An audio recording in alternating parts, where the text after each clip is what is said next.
Guerreros SME en programa completo de frecuencia laboral 19 de mayo del 2012.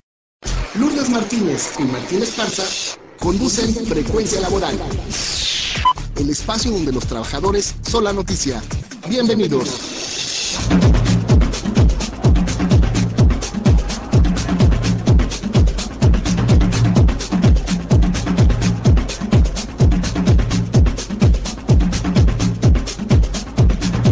Muy buenos días, yo soy Lourdes Martínez, saludo con mucho gusto a nuestro auditorio que nos escucha en el interior del país y en la Ciudad de México. Hoy es sábado 19 de mayo del 2012. Hola Martín, ¿cómo estás? Buenos días. Hola Lulú, amigos del auditorio, muy buenos días. Enviamos un saludo a toda la clase trabajadora del país. En especial ayer tuve la oportunidad de estar en visita con nuestros compañeros del Reclusorio Oriente, de nuestros 11 compañeros que llevan ya más de un año presos políticos. Y el día miércoles también estuvimos en el penal de San Miguel, en Puebla, visitando a nuestro compañero dirigente nacional, Miguel Márquez Ríos.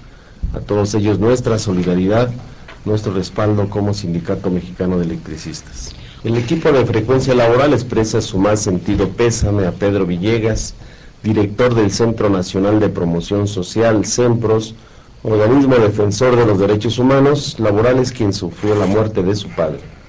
Iniciamos Frecuencia Laboral, el espacio donde los trabajadores son la noticia.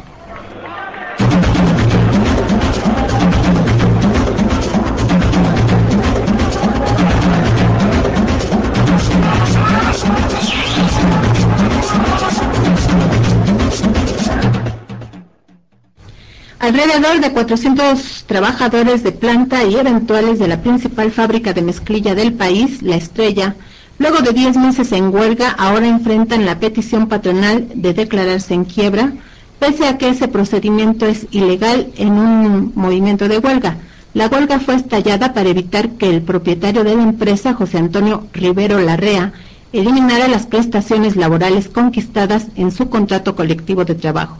Luego de salir de una audiencia conciliatoria en la Secretaría del Trabajo en la Ciudad de México el pasado jueves 17 de mayo del 2012, esto fue lo que nos dijo en denuncia de viva voz Reinaldo Aguilera, secretario general del Sindicato de Trabajadores La Estrella. Estamos en huelga porque nos fuimos a una revisión de contrato colectivo de trabajo y con la sorpresa de que en lugar de ganar de empresa pretendía quitarnos cláusulas de nuestro contrato colectivo de trabajo. Posteriormente ya al mes y medio nos propuso otro contrato colectivo totalmente inferior al que teníamos, muy bajo. Puso a liquidarnos algunas prestaciones, pero los compañeros no aceptamos que nos las pagaran porque era muy bajo el cómo se pretendía pagar esas prestaciones.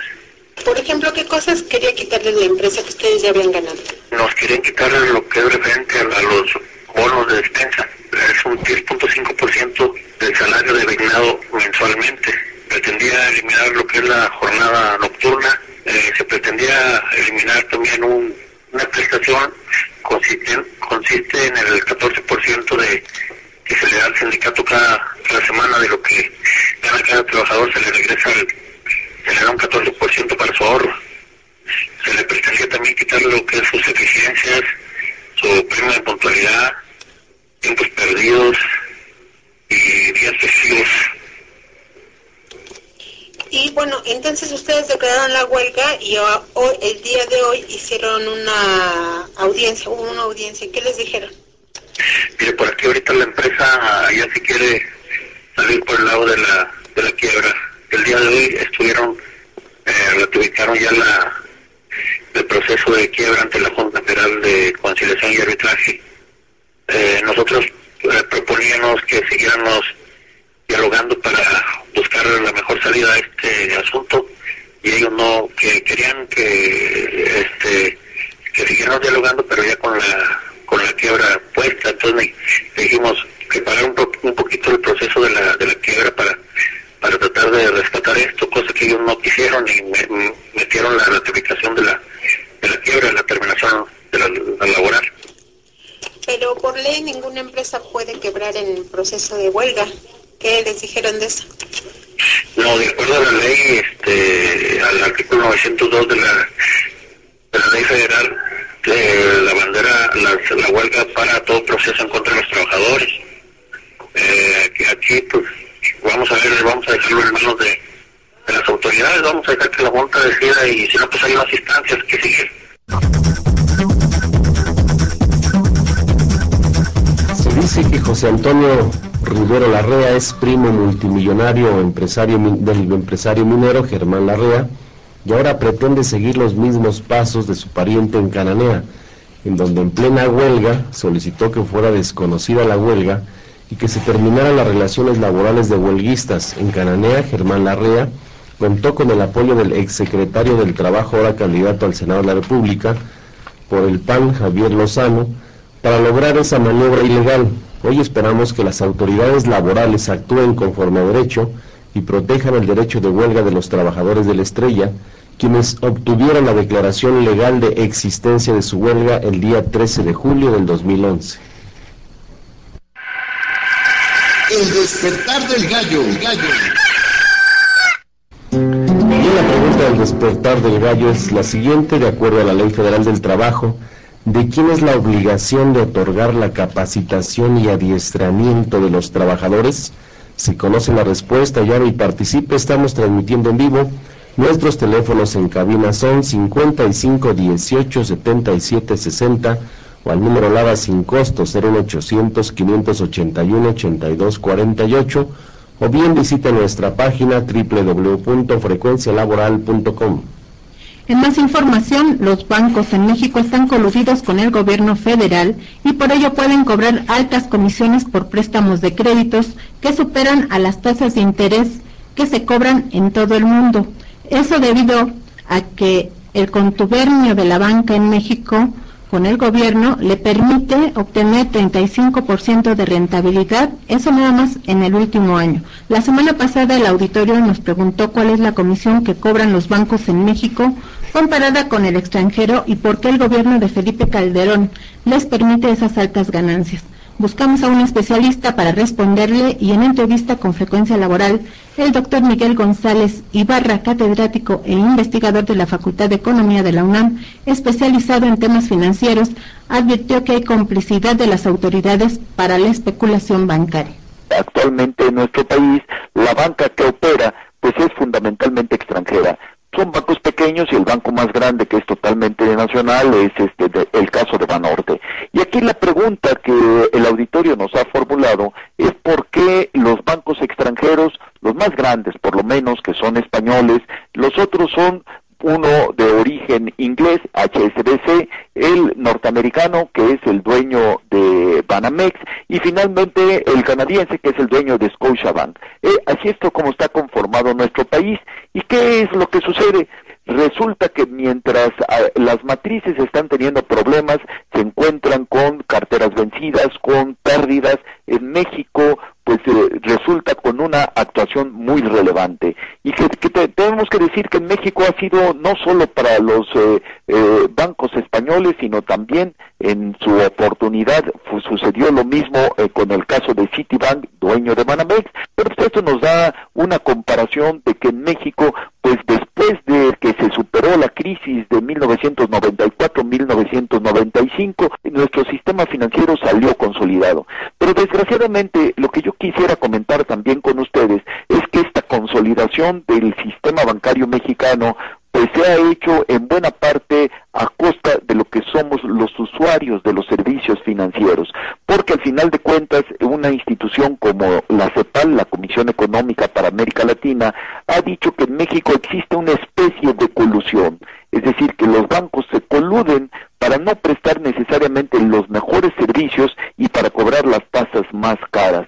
El diferencial que existe entre lo que los bancos les pagan a los ahorradores y lo que cobran por sus créditos, pues es sustancialmente mayor a lo que existe en sus propios países de origen. Esto explica el por qué la banca es tan rentable en nuestro país. Resulta más rentable para ellos, a pesar de los riesgos que ahora hablaremos de ellos, es prestar para el consumo. Y prestar, bueno, a través de préstamos personales, pero sobre todo también a través de la tarjeta de crédito, en donde cobran tasas de interés muy elevadas. Bueno, pues esto lo que hace es de que se está favoreciendo el consumo y no la producción. El reciente informe de la Secretaría de Hacienda sobre las finanzas en el país nos dicen que todavía las empresas, su principal fuente de financiamiento son los proveedores y no los bancos. Y sin embargo, pues el crédito, nos dicen actualmente en la Comisión Nacional Bancaria que se está llevando a cabo en Acapulco, pues continúa reputando el crédito, pero el crédito que les resulta más rentable, que es el crédito a consumo. Por ahí se enciende ya un pequeño foco rojo, porque ya comienzan a tener una cartera vencida ya de consideración, derivado de que las familias no tienen para pagar pues estos créditos que ya lo consumieron, ya lo utilizaron para consumir y ahora no tienen los ingresos suficientes para hacer los pagos. Doctor, y bueno, comparativamente hablando, que fue una de las preguntas que hacía el auditorio, ¿cuál es el monto, el porcentaje que se cobra en México por los bancos y cuál es el monto que cobran en sus empresas matrices? Bueno, yo lo que quisiera más bien referirme es exactamente al diferencial. Por un lado, cuánto pagan por el ahorro y por el otro lado, cuál es lo que cobran realmente por prestar el dinero. Que deducido lo que son sus gastos de operación es lo que les da su margen realmente de ganancia. En México se ha hecho un trabajo importante para, a una costa de la calidad del servicio, de reducir el número de personal. Es importante ver cómo hay colas, ¿no? Y hay ventanillas que se encuentran sin personal atendiendo. Bueno, la idea es bajar los costos de operación, pero no obstante de que bajan los costos de operación, no crece el servicio, y de tal manera que el diferencial entre lo que les pagan a los ahorradores, a los depositantes, y lo que cobran cuando uno es usuario, pues está por arriba de los 20 puntos, cuando en términos generales, en sus propios países y en mediciones de carácter internacional, esto está en el orden de los 8 puntos, es decir, un 8% en realidad entre lo que pagan y lo que cobran. De ahí deducen lo que es realmente su costo de operación, que lo que se considera que debería de ser es aproximadamente entre un 2, un 2.5, con lo cual tienen pues aproximadamente unos 5 puntos de utilidad que les sirve para generar reservas y para la propia utilidad. En México pues esto no se da, y en realidad lo que están teniendo pues es cerca de 15% de utilidad ya real después de cubrir sus costos, que esto sobre el capital pues da estas utilidades tan importantes como 35% de rentabilidad sobre capital, que eso no lo dan incluso en ninguna otra parte de América Latina. Parece ser que ni siquiera en el mundo se da esto, ¿no? No, es decir, por eso se considera que México es un paraíso para los propios banqueros, pues por estas fallas de mercado y por esta, podríamos decir, inacción o decisión de no actuar por parte de las autoridades. Bien, otra de las razones por las cuales los banqueros tienen los más altos rangos de utilidad del mundo y exportan capitales a sus oficinas matrices que están en quiebra en el extranjero es porque les han permitido cobrar por servicios que anteriormente eran gratuitos, comentó en Frecuencia Laboral el secretario de la Comisión de Economía de la Cámara de Diputados, el panista José Antonio Arámbula López. Dijo que el Poder Legislativo debe de regular a los bancos, pues están frenando el desarrollo del país debido a su gran especulación. La banca en México es muy cara. El problema es que no solamente es caro el interés, aunque tenemos un interés relativamente competitivo con otros años, ahorita en este momento está bajo, digamos, comparándolo con tiempo atrás. Lo que ahora han florecido son los cobros adicionales, por ejemplo, los gastos de cobranza, o los gastos de ejecución, o los gastos por consulta de cajero, o por retiro del efectivo. Esos son ingresos adicionales que no están bien regulados y que a fin de cuentas se pueden cobrar y que incrementan muchísimo la utilidad de estas personas. Entonces, en lo personal pienso que sí se debe de regular. Derecho y justicia para los trabajadores. Bien, licenciado Jesús Luna, muy buenos días. ¿Qué tal, Martín? Buenos días a todos. Hay una pregunta de un trabajador, Raúl José Martínez. El motivo, dice, pide la asesoría, ya que lo despidieron en su trabajo. Desde su punto de vista fue injustificado. Dice que ya hace 3 semanas se lesionó un empleado y como la familia va a demandar a la empresa por negligencia, le dijeron que le daban de baja a él para ver si la familia ya no demandaba. tiene pensado ir a conciliación y arbitraje, pero le gustaría saber su opinión de usted, licenciado. Bueno, lo más recomendable es que presente su demanda. Por la pregunta deduzco que es un empleado de confianza, pero aún así la ley lo protege para casos de que éste sea despedido, y más injustificadamente, porque un empleado de confianza goza de ciertas prerrogativas y solamente se le puede despedir si efectivamente se le pierde la confianza, y esto lo tendrá que demostrar la empresa, y es muy difícil que una empresa demuestre la pérdida de confianza. Yo le puedo sugerir que demande incluso a los familiares, si tiene contacto con ellos, del trabajador lesionado, que metan una inconformidad ante el Seguro Social y que le finquen capitales constitutivos, para que también el Seguro Social concurra y vea y verifique si la empresa está cumpliendo con sus obligaciones patronales de las aportaciones al IMSS de todos sus trabajadores. ¿Qué tiempo tiene para la demanda? 60 días, y estos se empiezan a contar un día después de que fue despedido. Si nos puede dar sus teléfonos. Con todo gusto, Martín. 55 16 77 97 88. Bueno, pues seguimos con más información. Está con nosotros Humberto Montes de Oca, secretario del Exterior del Sindicato Mexicano de Electricistas. Van a organizar del 21 al 23 de mayo un evento y él nos lo va a presentar. Sí, muchas gracias, compañera. Buenos días a todo el auditorio.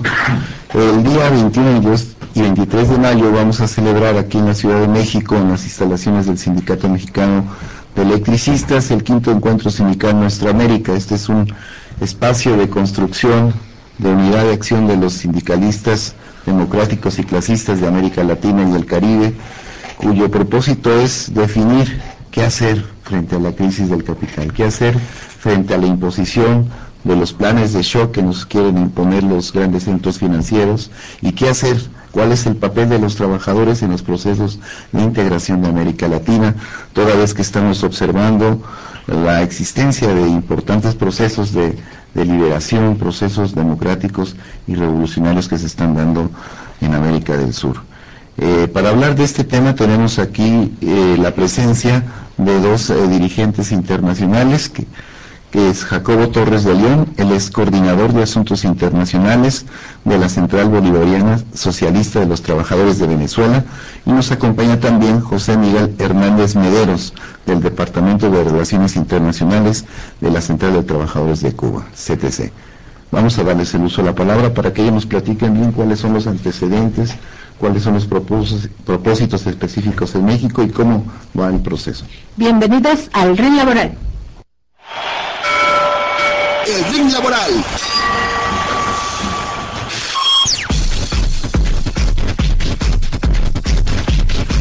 Bueno, muy bien, buenos días a todos los oyentes y al auditorio. En primer lugar, la presencia del Encuentro Sindical Nuestra América aquí en México tiene varios propósitos, entre otros el propio hecho también de expresar de alguna manera, por el hecho de ser acá, la solidaridad del movimiento sindical latinoamericano, clasista, democrático, como decía Humberto, también con la lucha y la resistencia de los sindicatos y de los trabajadores mexicanos, en especial del Sindicato Mexicano Electricista. Ese es un motivo que también nos trae el ESNA aquí a México. El Encuentro Sindical Nuestra América, o ESNA, que es como se le conoce, ya va a realizar su 5ª edición. Desde el 2008 todos los años venimos haciendo este encuentro, y ha estado enfatizando precisamente en el hecho de convertirse como una opción para el movimiento sindical latinoamericano, más allá de las fronteras de las afiliaciones y de las posiciones, en términos de encontrar un espacio para esa articulación necesaria del movimiento sindical en torno a las luchas que hoy se dan en América Latina. Han sido años matizados por todos los efectos de la crisis global y sistémica que hemos estado padeciendo en todo este tiempo, y frente a lo cual la integración ha jugado un papel de contrapeso ante esta crisis, y en esos elementos precisamente es que el ESNA ha hecho énfasis en los últimos tiempos, sumado a lo que significa posicionarse en favor o en defensa de los derechos fundamentales de los trabajadores. Cada evento que se ha hecho ha tenido un momento particular según las coyunturas, y yo creo que en este caso del quinto encuentro pues hay que continuar haciendo énfasis en cómo posicionar al movimiento sindical frente a las falsas opciones de salidas a la crisis que se quieren ofrecer, y de igual manera en cómo acompañar toda esa reacción que se viene dando en el mundo popular en general, cómo acompañar todo eso desde la solidaridad de los trabajadores latinoamericanos y cómo vemos esos temas desde la perspectiva de lo que la crisis misma genera en el ámbito latinoamericano, del cual no estamos exentos esta región. Nosotros pensamos que hoy el ESNA es un espacio que ha crecido, se ha instalado, aun cuando está en desarrollo, y ya empieza a mostrar, en el balance que podamos hacer en esta ocasión, empieza a mostrar algunos resultados, sobre todo en términos de los programas que se han ido instalando, el programa de comunicación, el programa de formación que viene desarrollando, que ya empieza a mostrar algunos resultados.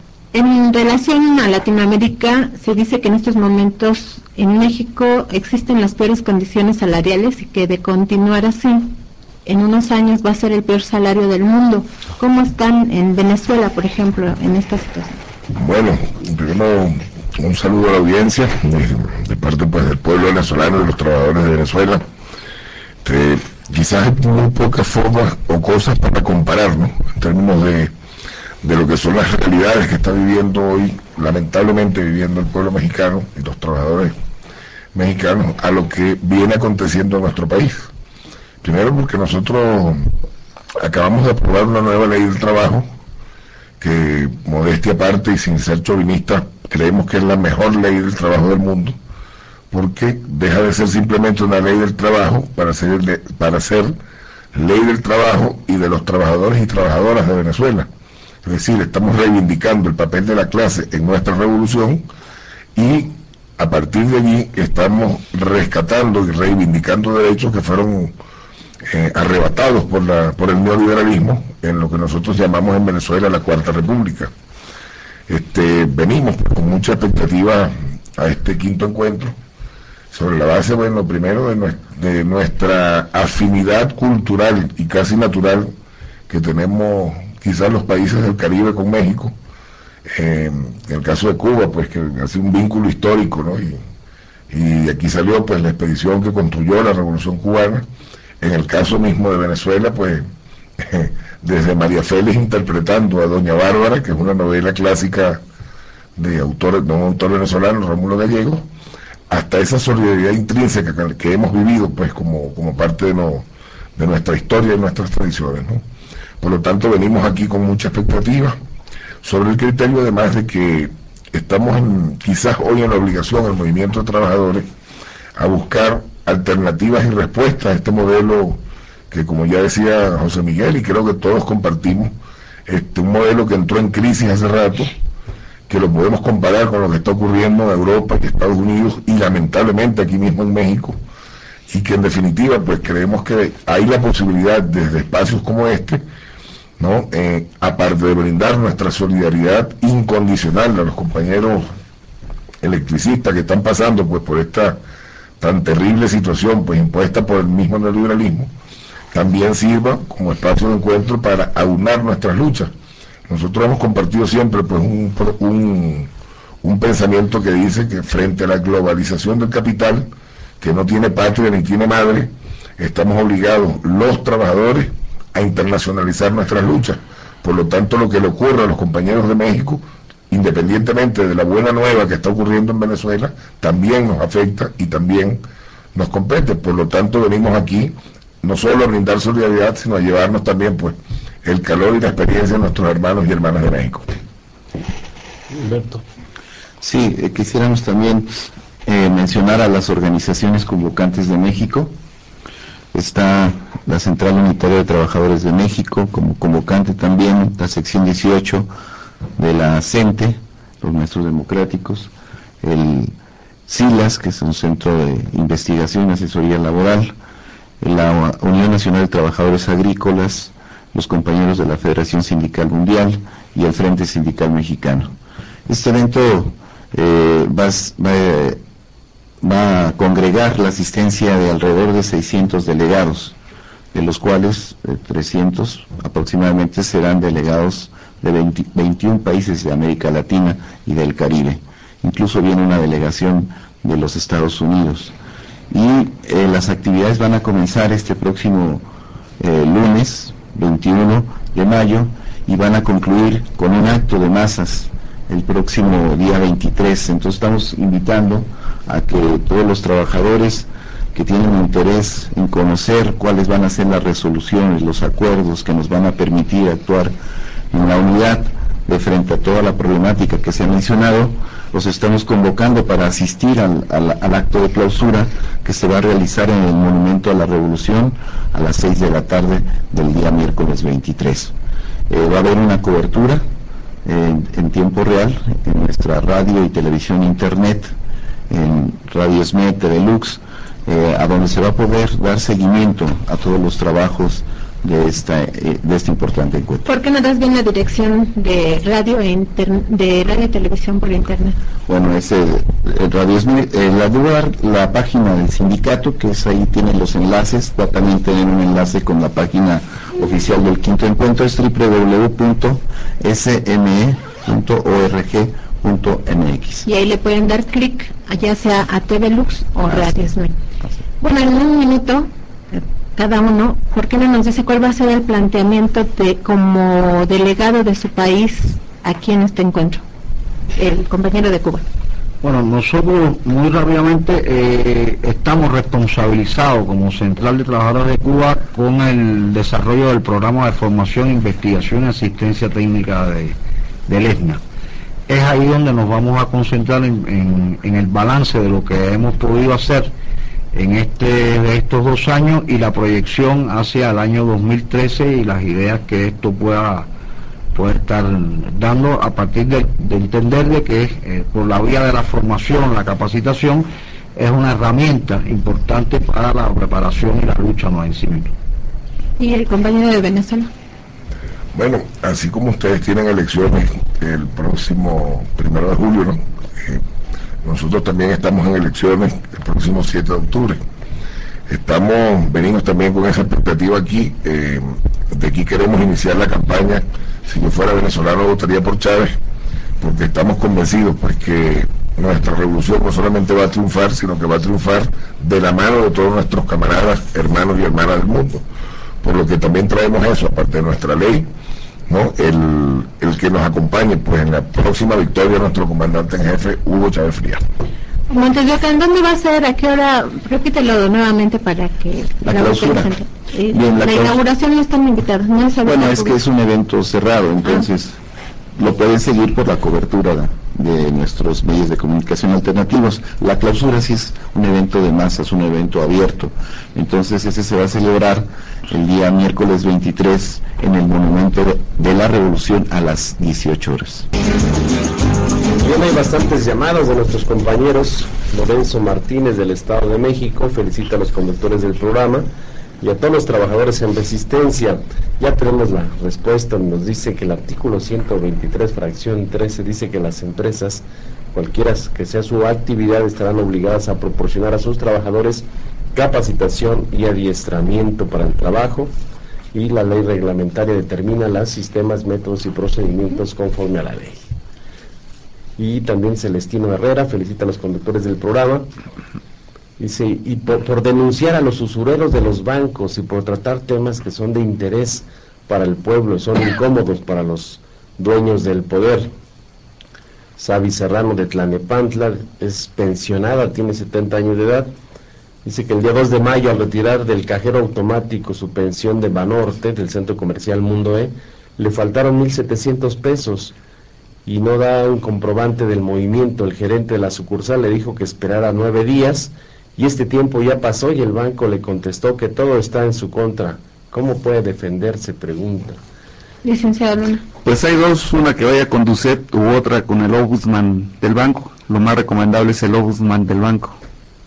José Velasco de Iztacalco pide si se puede explicar por qué existen dos apartados a la Ley Federal del Trabajo, licenciado. Pues porque yo creo que así le conviene al capital y a los que han gobernado este país, porque es criminal lo que hacen, por ejemplo, con los trabajadores del servicio del Estado, porque realmente su ley es una ley de excepción. Recordemos que ellos no tienen derecho a huelga, que los aumentos los fija el Ejecutivo, y realmente la lucha de los trabajadores se lleva pues en planos totalmente diferentes, ¿no? Bueno, Carlos Muñoz felicita el programa y hace una invitación para que quien tenga quejas por el alto cobro de luz vaya al mercado de la Bola en la explanada, pero no dice de dónde. Dice ubicada en la calle Mixtecas e Iztilxóchitl, Colonia Jusco. Eso es todos los sábados de 11 de la mañana a 3 de la tarde. Ernesto Brambila, saludos a todos, y a Martín, uno muy especial. Cristina Martínez de Chimalhuacán dice que si la pueden orientar porque tiene un vecino que la ha presionado para que pague. La amenaza personal de la PFP, llegó a su casa a amenazar para que pague, o si no, le van a embargar su casa. ¿Qué le puede decir, licenciado? Bueno, no sé a qué deuda se refiere, pero primero tiene que haber un juicio, y tiene que llevar la orden del juez para que en el juicio acredite o no acredite la procedibilidad de lo que le acusan. No se puede embargar nada más así por cualquier cosa, tiene que haber un juicio primero. Pero sí le pediría que se comunicara conmigo para que me pudiera dar detalles y le pudiera yo precisar concretamente qué es lo que tiene que hacer. Al 5516-779788. ¿De cuándo a cuándo y de qué hora a qué hora? Bueno, de preferencia de lunes a viernes y de las 8 de la mañana a las 8 de la noche. Bueno, Carmen Torres, saludos al programa y a Martín, que si Martín puede explicar por qué Felipe Calderón salvó el dinero de la compañía de luz. Dice que al hacerlo salvó a la nación. Él es liquidado y dejó a miles de lesmes sin trabajo. Bueno, aquí Calderón le ha mentido a los mexicanos todo el tiempo. El fondo del golpe de Estado al ESME tiene que ver con la privatización de la industria eléctrica, tiene que ver con modificar o imponer nuevas condiciones de trabajo, es el negocio de la fibra óptica, y el tema económico pues fue un tema mediático para imponer políticamente pues sus verdaderas intenciones. Lo importante es que todo lo que se había reservado de información hoy ya lo tenemos para poder demostrar que Felipe Calderón le mintió a los mexicanos. Además, si usted visita el portal www.frecuencialaboral.com, en la zona de abajo donde dice que por su importancia son noticias que se mantienen imperecederas, busque un botón que dice la extinción, una historia de corrupción, le va a dar clic y ahí aparece todo el listado de la información que hemos publicado. Por cierto, ayer sobre el proceso tuve la oportunidad de ver al ingeniero Néstor Moreno Díaz ayer en el reclusorio Oriente, y pues con lágrimas en los ojos me decía que fue utilizado por Felipe Calderón, por Elías Ayub, por Georgina Kessel, que lo hicieron firmar el convenio en comodato, y que hoy es pues un preso también político o un chivo expiatorio del gobierno, que a él le cargaron todo el tema de corrupción cuando Elías Ayub es el responsable, y nos ofrece pues información. Pues que la dé, porque va a salir muchas cosas a la luz, pero él, mientras fue beneficiado, nunca dijo nada, ¿verdad? Sí, claro. Silvano Arango dice que para todos los que van a votar el 1 de julio, ya que Peña dice que habrá fuentes de empleo para todos y demás partidos igual mexicanos, tengamos mucho ojo al votar. Pues sí, vamos a razonar nuestro voto. Seguimos con la información. Quedarán desechadas las más de 400 iniciativas de reforma laboral que no fueron dictaminadas en la Comisión de Trabajo de la Cámara de Diputados. Mañana, domingo 20 de mayo del 2012, vence el plazo para que las comisiones legislativas dictaminaran las más de 3.300 iniciativas de ley o de reforma pendientes. Debido a que ya no hubo más reuniones dictaminadoras, serán totalmente desechadas, eso por un acuerdo aprobado por el Pleno de la Cámara de Diputados el penúltimo día de sesión ordinaria, el viernes 27 de abril del 2012, y entre otras iniciativas, en ese, digamos, basurero va a entrar la reforma laboral. Si dicen que se desecha, no importa, nosotros tenemos un documento ahí, sí, y si dicen que está en el acuerdo de desechamiento, pues lo volvemos a presentar, no hay ningún problema. Prevención laboral con el bombero peregrino. Hola, les habla su amigo el bombero peregrino. Hoy les seguiré platicando sobre los métodos de extinción de incendios, en este caso, la dilución de oxígeno. El proceso normal de la combustión requiere una fuente de oxígeno para poder sostenerse. Un buen ejemplo de este fenómeno es la extinción de la llama de una vela cuando está dentro de un vaso boca abajo. La flama consume el oxígeno presente y mientras la concentración de oxígeno baja, el proceso de la combustión cesa, debido a la eliminación del oxígeno, que es una parte del tetraedro del fuego. Si existe un incendio en un líquido inflamable, en un contenedor, debe pensarse en la posibilidad de tapar el recipiente para eliminar el oxígeno y se extinguirá el fuego. Para mayor información, comuníquese con el cuerpo de bomberos más cercano o llame al 068. O escríbame al siguiente correo electrónico, antonioperegrinorojo@yahoo.com.mx. Informó para Frecuencia Laboral su amigo el bombero peregrino.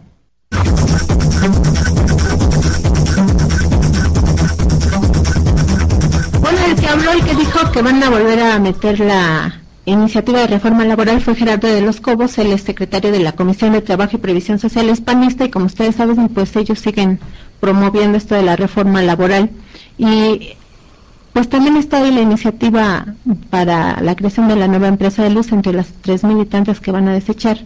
Entre julio y agosto tienen que volverla a presentar para que se retome para la próxima legislatura.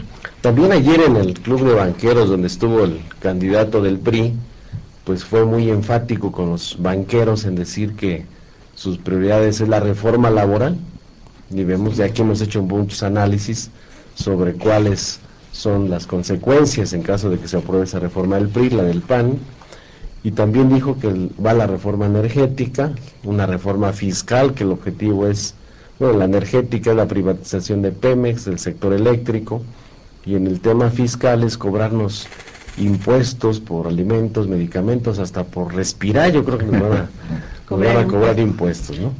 Viene más información. El pasado martes 15 de mayo del 2012, el Día del Maestro, miles de profesores conmemoraron con marchas en distintas capitales del interior del país. En la Ciudad de México reclamaron cancelar la Alianza por la Calidad Educativa, con la que se pretende eliminar sus prestaciones y derechos conquistados en su contrato colectivo de trabajo. También se manifestaron en contra del examen de evaluación universal y advirtieron que de no tener solución a sus demandas realizarán paros de labores en todo el país. La sección 22 de Oaxaca iniciará los paros de labores a partir del próximo lunes 21 de mayo del 2012 en toda la entidad. Y en más información, en semanas anteriores informamos a ustedes que hubo una denuncia de que el gobierno de Felipe Calderón pretende desaparecer las preparatorias abiertas, en donde obtienen sus estudios más de 500,000 de personas, entre los que hay miles de trabajadores. Para profundizar en el tema, se encuentra con nosotros el director de la Preparatoria Abierta, Instituto Educativo Cultural Coapa, Jesús Fuentes Franco. Bienvenido a Frecuencia Laboral en el RIN Laboral. El RIN Laboral.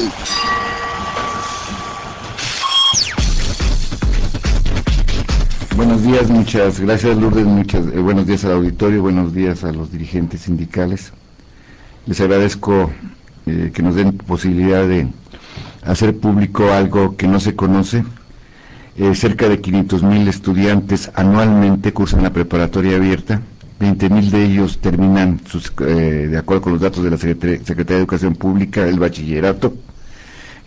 Situación muy similar al sistema escolarizado. Y en esto el gobierno no invierte absolutamente nada, porque los jóvenes o los adultos tienen que pagar sus asesorías, tienen que pagar sus exámenes, todo el costo de la educación está sobre sus espaldas, y a pesar de esto tiene excelentes resultados, como queda demostrado con que el 50% de los que presentan examen de admisión a la Universidad Nacional Autónoma de México, a la Universidad Autónoma Metropolitana o al Instituto Politécnico Nacional en carreras como ingeniería, derecho o incluso medicina, pues quedan seleccionados con más de 100 aciertos. Esto habla de un sistema de excelente calidad. A pesar de esta calidad que se ha demostrado, de la noche a la mañana el gobierno federal por otro sistema en donde eliminan las materias de las ciencias naturales como física, química, biología, las sociales como la historia universal, las historias, las humanidades como las filosofías, la lógica o las bellas artes que tiene la preparatoria como abierta, como es música y pintura, para sustituirlas por una enseñanza en donde ellos hablan de los avances tecnológicos. Como también van retrasados en los avances tecnológicos, para ellos los avances tecnológicos es que los jóvenes, los estudiantes de preparatoria abierta, en un libro que se llama de la informática, se conoce como de informática, uno de los 3 únicos libros que han publicado, se enseña a los jóvenes cómo usar los celulares, se les dice que hay redes sociales, que hay Twitter, algo que finalmente, esto no es tecnología, esto ya está superado. En realidad la tecnología tiene que ver con otras cosas. Es muy grave porque este anuncio que hizo Calderón lo hizo sin tener planes, programas o planes de estudios, sin tener el personal adecuado para impartir, los asesores para impartir este tipo de educación. A la fecha se han publicado únicamente 3 libros, de los cuales de los cuales 2 se acaban de publicar recientemente, es decir, no cuentan ni con una plataforma tecnológica. Esta es una burla a la nación, por eso el día martes se va a llevar al pleno del Congreso de la Unión, a las Comisiones Unidas, un punto de acuerdo para que el secretario de Educación Pública, Córdoba, explique cómo es posible que se sustituya una propuesta tan eficiente y tan de alta calidad por algo que finalmente lo único que pretende es el sustituir el derecho a la educación por el del derecho a la certificación. En lugar de conocimientos, entregar papeles como certificados de preparatorianos. Hemos constituido, aprovecho para decirte, un centro de estudios de la educación media superior con especialistas en educación de este nivel, doctores, maestros, licenciados o profesores. Evidentemente estamos en defensa de la educación, de la preparatoria abierta. El nivel académico de la preparatoria abierta ha generado la posibilidad de que miles de jóvenes rechazados de los sistemas tradicionales puedan concluir sus estudios con un alto nivel académico. Estamos en contra de que esta propuesta desaparezca. Actualmente se habla mucho de evaluaciones. Se habla de que los estudiantes de primaria y de secundaria no aprueban las evaluaciones. En realidad es un fracaso de la reforma educativa. En realidad los alumnos de primaria y secundaria no saben sumar, no saben restar, no saben multiplicar, no saben leer.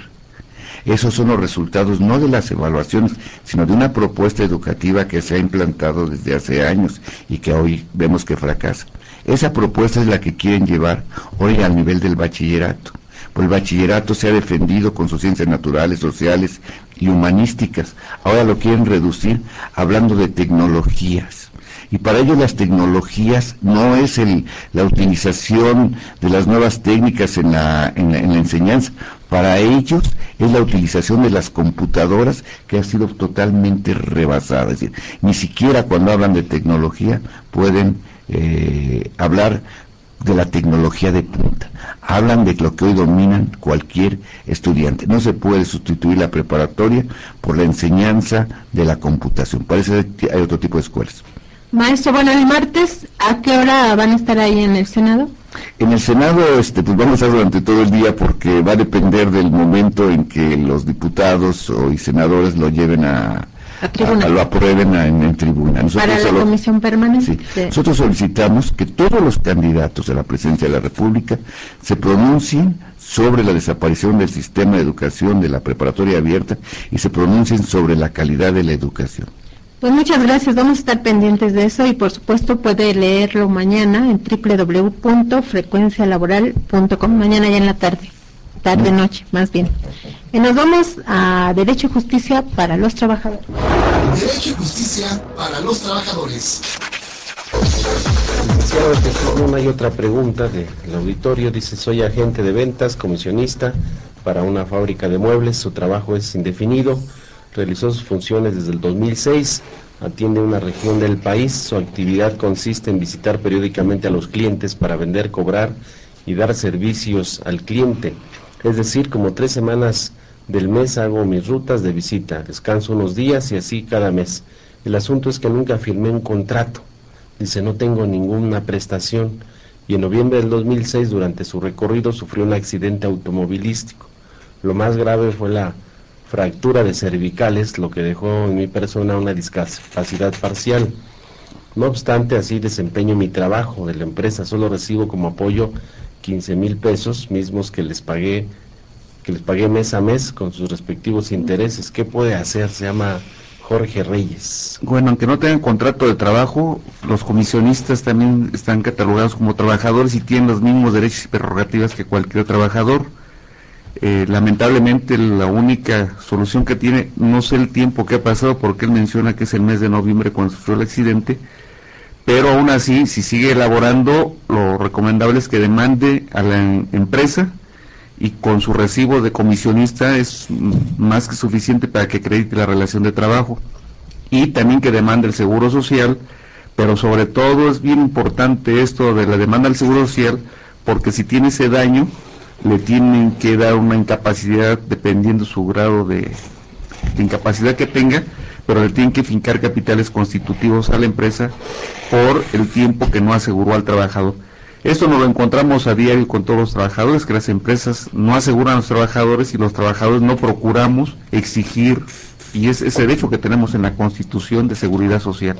¿A qué número se puede comunicar, licenciado Luna? 5516-779788. De lunes a viernes de 8 a 8. Por favor. Estamos transmitiendo en vivo, llame y participe, marque al 5518-7760 o al 01800-581-8248, y queremos dar un agradecimiento a todos los colaboradores voluntarios que nos ayudan aquí a contestar los teléfonos: Rosy y Domingo Aguatzin, Mari y Silvia Aguilar, y el Popeye, Joel Hernández. Muchísimas gracias al amigo bombero peregrino. Hoy le tocó su turno en la estación Azcapotzalco. Un saludo a todos los bomberos. Nos vamos a más información. Senadores y diputados de la Comisión Permanente demandaron que el gobierno federal publique la ley de migración que se aprobó en diciembre, porque siguen los secuestros, siguen los asesinatos y siguen pues los chantajes a migrantes centroamericanos que pasan por el país en su búsqueda del sueño americano. Al respecto, el diputado federal Carlos Rico advirtió que en México la delincuencia organizada se ha fortalecido lejos de mermarse, porque el 97.7% de los delitos no se investigan ni se castigan. 97.7%. Bien, debido a esa impunidad de los defensores de los derechos de los migrantes, también están siendo amenazados de muerte, por lo cual el padre Alejandro Solalinde decidió autoexiliarse. Por ello también el senador del PRD, Rubén Fernando Velázquez López, demandó y se aprobó en la Comisión Permanente del Congreso de la Unión exhortar al gobierno de Felipe Calderón para publicar en el Diario Oficial la Ley para la Protección de Periodistas y Defensores de los Derechos Humanos, que fue aprobada en abril pasado. El principal riesgo de los y las defensoras de los derechos humanos, de las personas migrantes, se relaciona con la denuncia de las actividades del crimen organizado, porque existe en ocasiones complicidad entre las autoridades y el crimen organizado. Cabe recordar que entre 2004 y abril del 2011, los defensores de derechos humanos han sufrido alrededor de 51 acciones de hostigamiento, amenazas, criminalización, ataques, entre otros por parte de diversos agentes estatales y no estatales de persecución.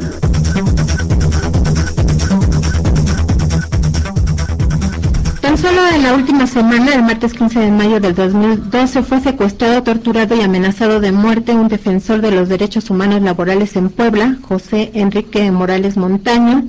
Él es miembro del Centro de Atención a Trabajadores, y su dirigente, Blanca Morales, recibió mensajes a su celular con amenazas de que te vas a morir. También continúan los asesinatos de trabajadores de la comunicación. El domingo pasado, 13 de mayo del 2012, se encontró muerto, encajuelado, el ex reportero del Sol de Morelos, René Horta, con lo cual suman 71 trabajadores de la comunicación asesinados en todo el país. Los últimos 45 periodistas han sido privados de la vida en 10 estados de la República, de los cuales 9 son gobernados por el PRI, advirtió el diputado José Luis Obando, quien pidió evitar la politización electoral de los asesinatos de periodistas. También hoy aparece la noticia de otro periodista en Sonora, también en la semana otro periodista más en Veracruz. Esto ya aumenta, esto es grave lo que está pasando contra los que están los comunicadores. Que en las entidades de la República en donde está aconteciendo esto, los últimos 45 asesinatos de periodistas, de 10 entidades, 9 son gobernadas por el PRI. Y aquí sí hay que hacerlo muy claramente, porque luego venimos con discursos que entendemos que estamos en campaña electoral y de pronto sí queremos vernos como generosos, como que sí nos interesan los temas más allá de la polvareda electoral. Hay responsables concretos, sean del orden que sean del partido que sean, hagamos el compromiso de investigar, de exigir resultados y de exigir seguridad. Bueno, según la Comisión Nacional de Derechos Humanos, en un boletín que manejó el día de ayer, no son 71, sino 81 el número de periodistas muertos con este reportero de El Regional de Sonora y Diario de Sonora, Marco Antonio Ávila García, que fue encajuelado y asesinado. Y bueno, pues ya es hora de irnos, pero antes nos vamos a la respuesta del Despertar del Gallo.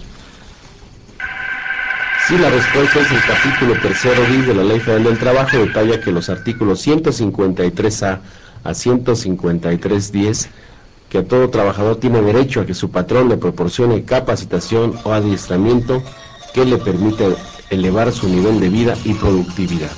Con más información, ayer también es importante señalar lo que jóvenes estudiantes de la Ibero, del ITAM, del TEC de Monterrey, se manifestaron frente a las instalaciones de Televisa, y hoy las redes sociales están convocando a una marcha anti Peña Nieto que va a llegar al Zócalo de la Ciudad de México. Nos vemos para la próxima semana, el próximo sábado de 7 a 8 de la mañana, aquí los esperamos. Guerreros Esmede.